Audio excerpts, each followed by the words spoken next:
The first gunshot came from behind the church, and by the time the echo died, 3 men already knew they were dead, even though they were still breathing. Dust hung in the late afternoon air of Red Hollow like a held breath. The town had been built crooked, as if it had grown tired halfway through standing upright, and now it leaned into the heat and waited for trouble the way old men wait for the end. The bell in the church tower had not rung in years, but it swayed gently in the wind, whispering iron secrets to no one who dared listen. Elias Crow stood in the shade of the hitching post across the street, his hat pulled low, his eyes fixed on the church door. He had not planned to be here today. He had planned to be gone before sunrise, riding west until the land forgot his name. But Red Hollow had a way of pulling men back by the throat. The door creaked open, slow and cautious. A woman stepped out first, her black dress faded to the color of old ashes. Her hands were steady, but her eyes were not.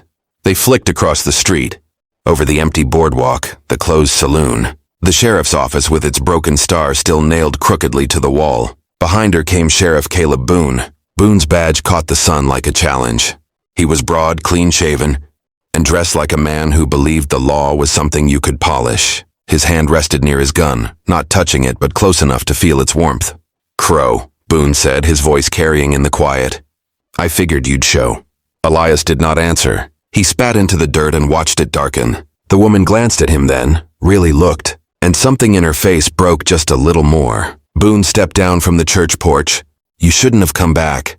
This town doesn't have room for your kind anymore." Elias finally lifted his head. His eyes were pale, almost colorless like winter sky.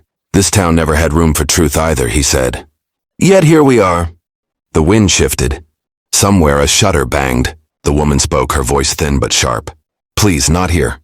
Boone ignored her. "You had your chance 10 years ago. You could have left clean. Instead, you ran like a thief in the night." "I ran," Elias said, "because you buried a lie so deep it started poisoning the ground."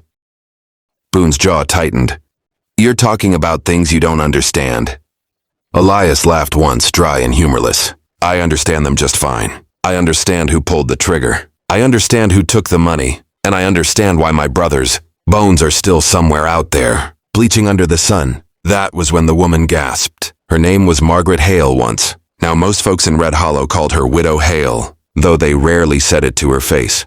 Her husband had died in the same week Elias Crow vanished, and the town had decided that was coincidence enough to sleep at night. Boone took a step closer. "You don't say his name," he warned. Elias took a step. Forward too, and the space between them tightened like a noose. "Thomas Crow," he said clearly. "My brother. Shot in the back while trying to stop you from selling this town to the Black Rock Company." Margaret closed her eyes. "Elias, stop." Boone's hand dropped to his gun. "You're done talking."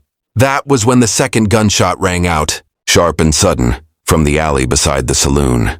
Boone staggered, surprise flaring across his face as blood blossomed on his shoulder. He fell to one knee swearing and spun toward the alley. Elias did not move. He already knew who it was. From the shadows stepped Jonah Pike, his rifle smoking, his face carved hard by years of bad choices.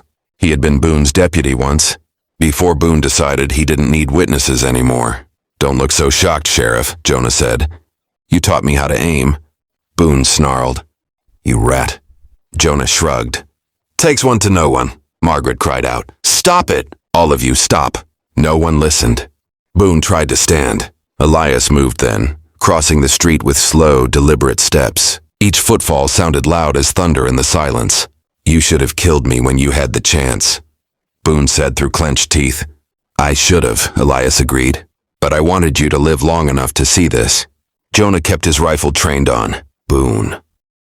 Black Rock's men are riding in by sundown," he said. "They won't care who's right or wrong. They'll burn this place down and call it progress." Boone laughed, a wet choking sound. "You think you can stop them? This town's already sold." Elias looked at Margaret then. She was shaking, tears streaking her dust-stained face. "Did you know?" he asked softly. She hesitated, and in that hesitation lived 10 years of guilt. I knew what he planned," she whispered. "I didn't know he'd kill Thomas." Boone barked a laugh. "That's a lie." "You knew?" Margaret's sob turned into a sound like something tearing. "I begged you not to," she screamed. "I begged you!" Elias felt something inside him crack open, old and raw. He turned back to Boone. "You used her. You used all of us. Boone's eyes were wild now. I did what I had to do. This town was dying. Black Rock would have brought money, railroads, life. It brought graves everywhere else it went, Jonah said. Hoofbeats sounded in the distance. Boone heard them too.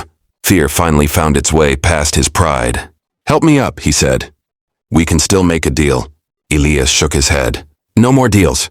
He drew his gun. Margaret screamed his name. Elias hesitated for half a heartbeat, long enough for Boone to move. Boone's gun came up fast, but Jonah was faster. The rifle cracked again, and Boone fell back into the dust, his chest torn open. The badge slipping from his vest and landing face down in the dirt. Silence crashed down like a weight. Margaret dropped to her knees beside the body, shaking him, calling his name even though she knew there was no answer.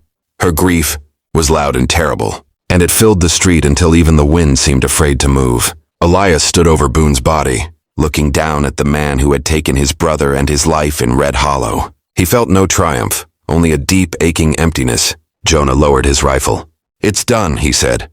Elias shook his head. It's just starting.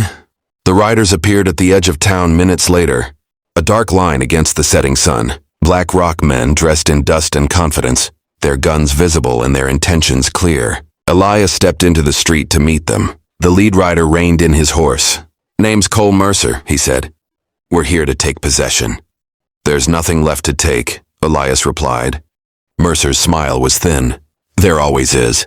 Elias raised his gun, and for a moment the whole town seemed to lean in. The first shot he fired was not meant to kill. It shattered the lantern hanging outside the saloon, plunging the street into chaos as flames licked spilled oil. Horses reared, men shouted, and the air filled with smoke and panic. Jonah fired again, dropping a rider from his saddle. From somewhere behind a window, another gun answered. Red Hollow, silent for so long, woke up screaming. Margaret dragged Boone's body toward the church steps, tears streaking her face as bullets tore splinters from the boards around her. Elias moved like a ghost through the smoke, his shots measured, deadly. Each pull of the trigger felt like tearing another page from a book he never wanted to finish. The fight was brutal and short. Black Rock's men were not expecting resistance from a town they believed already dead. When the smoke cleared, bodies lay in the street, and the survivors were riding hard for the horizon. Red Hollow stood scarred but breathing. Elias leaned against the hitching post again, blood soaking his sleeve. Jonah staggered over, clutching his side. You'll make it? Elias asked. Jonah grinned weakly. I always do. Like a bad habit. Margaret approached, her face hollow. What now? Elias looked around at the broken buildings, the bullet-riddled signs, the sun sinking red behind the hills. Now the truth lives here, he said. Whether anyone likes it or not. She nodded slowly. Will you stay? Elias considered the question. Red Hollow had taken everything from him, but it had also finally given something back. For a while, he said. The wind moved through the street, carrying away the last echoes of Gunfire, and for the first time in 10 years, Red Hollow did not feel like it was lying anymore.